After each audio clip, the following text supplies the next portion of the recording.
Hello and welcome back to the Arcane Forge. My name is Josh, and today I wanted to try something a little bit different. I wanted to embark on what is potentially a new series, something I'm calling the Magic Item Workshop. Very like my Monster Mondays, it'll be a series where I draw a magic item from D&D and I talk about what it's like, maybe talk a little bit more about how I draw it, because there's going to be slightly less lore than there will be on the creatures. And maybe talk about some of the influences, some of the real world lore, or maybe the in-game lore of that magic item as well as we go through. So make sure to let me know what you think down in the comments below if you'd like to see more episodes of something like this. And if not, maybe this will be a one-off. In this episode, I'll be drawing my gift for the winner of my 3,000 subscribers giveaway a few weeks ago.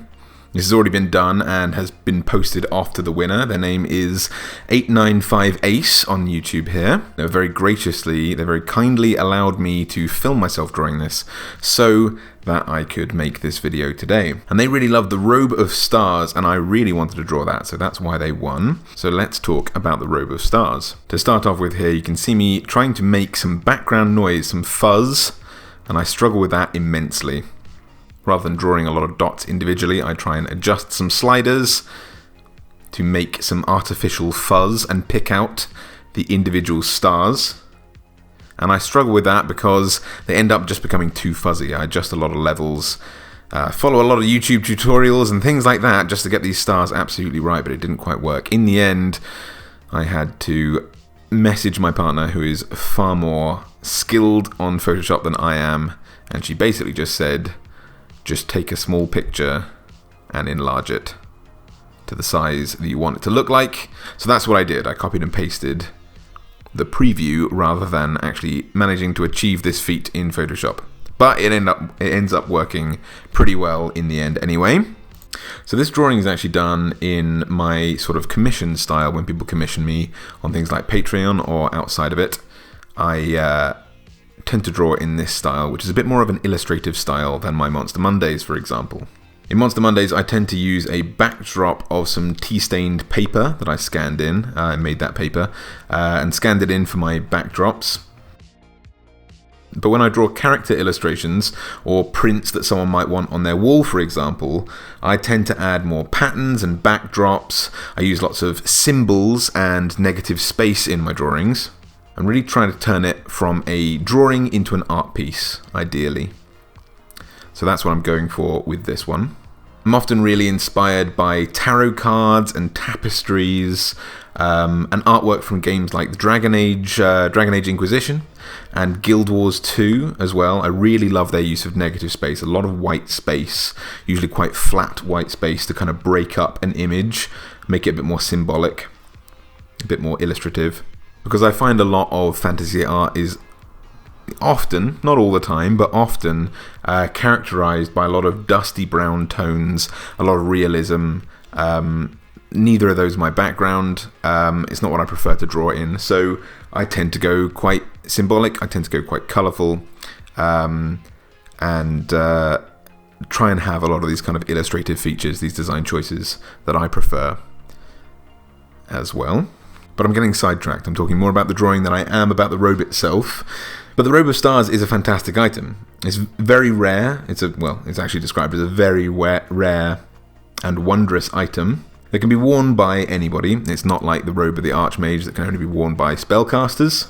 In 5e, you need to become attuned to this item to get its magical effects.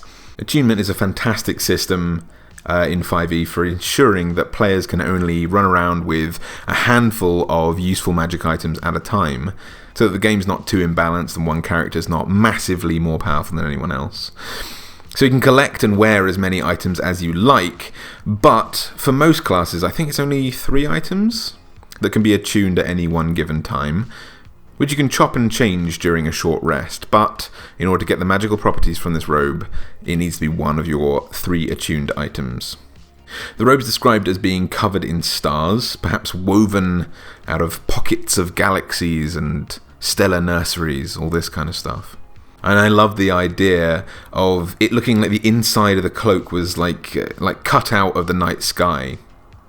It looks fairly mundane on the outside, so you're not drawing too much attention to yourself. But on the inside is where you could see these kind of hidden stars, these galaxies, these nebulas floating around on the inside, always shifting and moving. I kept thinking sort of like how some of the deified beings in the older Marvel comics seem to look. Those sort of like Jack Kirby era creations, like two in particular, Infinity and Eternity were their names.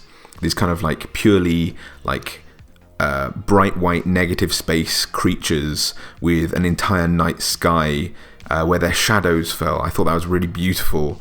And I really wanted to use it here, but I also borrow this feature whenever I draw deities, sort of showing the stars where shadows would fall on their face, on their bodies, in the wrinkles of their clothes, just to kind of indicate that in their appearance, the way we see them might just be a thin veneer, a kind of guise to make them comprehensible, but really they are manifestations and forces of the universe itself. So like a little visual hint there that they're not just this kind of flesh being that you're seeing if you interact with one. But the robe itself grants you +1 to saving throws of all kinds, so that's really useful. You can use the robe to enter the astral plane as an action, a strange dimension of chaotic nothingness, bit of a oxymoron there, where thoughts and souls sometimes travel. It's kind of like the space in between spaces, network, a kind of a nothing that lies between different dimensions, different planes of existence in D&D.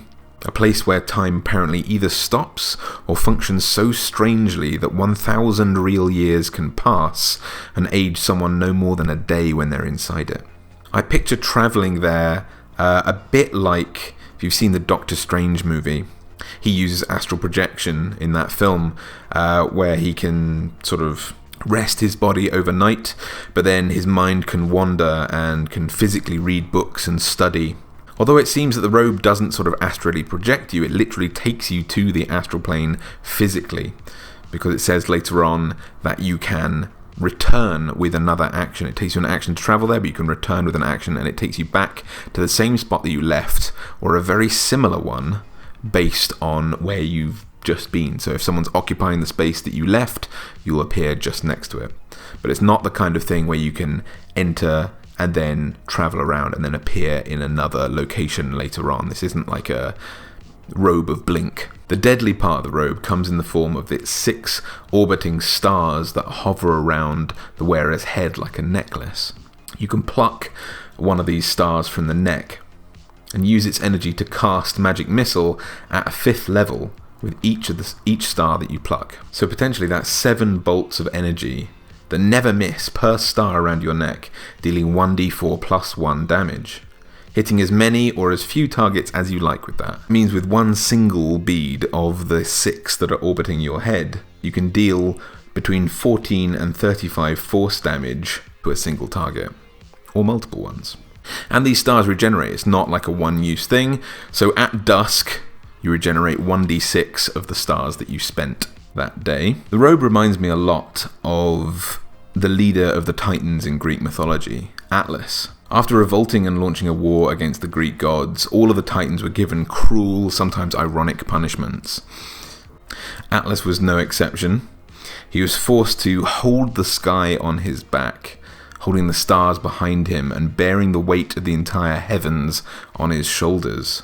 Later, he'd use this punishment to teach humans the art of astronomy and illuminate certain stars to guide lost sailors home. So maybe this cloak was once Atlas's, or taken from a fragment of Atlas's own clothes. Who knows? Perhaps if one of your characters has had the luxury of having the Robe of Stars, you could tell me below what you used it for or how you found it, how the DM framed its creation if they did. But anyway, this was a really fun one, guys. I'm really glad to have made this piece. I'm very happy with it. If you enjoyed this video, please make sure to leave a little thumbs up, a little like down below. Maybe give it a little favorite. Share it with someone aspiring to receive the Robe of Stars themselves. Anything you can do like that massively helps the channel to grow, so thank you very much. As well, if you would like to see more episodes of this series, if you'd like to see more magic items getting drawn, please make sure to leave that in the comments. Your feedback really helps me to decide what kind of videos I need to make, because there's so much in D&D that I want to talk about. There's so much in role-playing in general that I want to talk about, and I love drawing just about everything to do with it. If you think you'd get a kick out of seeing some magic items getting drawn and discussed, just let me know down below. Otherwise, if you'd like an illustration like this, either physical or digital, make sure to head over to my Patreon page, where some of the rewards include getting prints or custom illustrations, just like this one. So if you feel like sending me a thank you, sending me a tip for making these videos and earning some Arcane Forge goodies along the way, then Patreon is definitely the place to do that. Until next time, guys, thank you so much for joining me. Happy item hoarding, and I'll see you on Monday.